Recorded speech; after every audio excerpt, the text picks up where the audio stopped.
नमस्कार, मैं हूं मनीषा बोंद्रे और आप देख रहे हैं केसरी उजाला न्यूज। कांग्रेस के वरिष्ठ नेता विजय वडेट्टीवार ने राज्य की महायुति सरकार पर जोरदार हमला बोला है।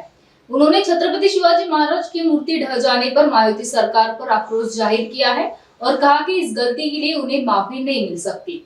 वही इस गलती के प्रायश्चित के तौर पर उन्हें सत्ता की कुर्सी खाली करने की मांग की है। आइए जानते हैं उन्होंने और क्या कहा। इस सरकारला प्रायश्चित्त मागण्यासाठी आहे, एवढं माफी मागून होणार नाही।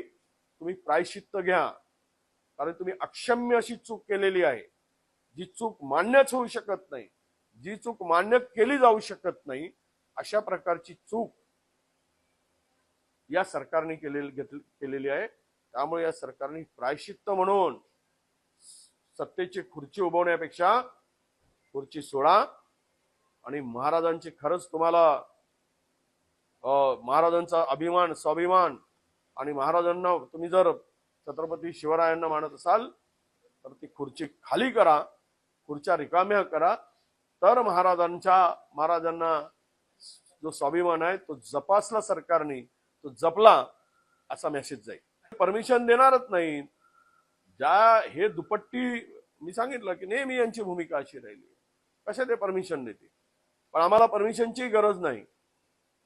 तुम्हाला परमिशन आम्ही मागितली, आम्ही हुतात्मा चौक ते महाराजांचा पुतळा असलेल्या गेटवे ऑफ इंडिया पर्यंत आम्ही जाणार होतो। हे फार अंतर तर 2 किलोमीटरचं असेल आणि आम्ही सगळे नेते महाराष्ट्रातील महाविकास आघाडीचे तो मोर्चा शांतपणे आम्ही करणार होतो, तरी त्याला परवानगी नाही। ठीक है, 2 महीने रुके, तुम कैसे आंदोलन करते हो आगे और तुमको कौन परमिशन देगा? कारण शेवट टिट फॉर टॅटची भूमिका, जशाच तशाची भूमिका आम्हाला भविष्यात स्वीकारावी लागेल। जर तुमची भूमिका ही अशी असेल आणि महाराजांच्या पुतळ्याच्या पडल्याचा निषेध म्हणून जर आम्ही आंदोलन करत असू तर त्यालाही परवानगी नाकारत असाल तर तुमच्यासारखे नतभ्रष्ट या राज्यात देशात कोणी असूच शकत नाही।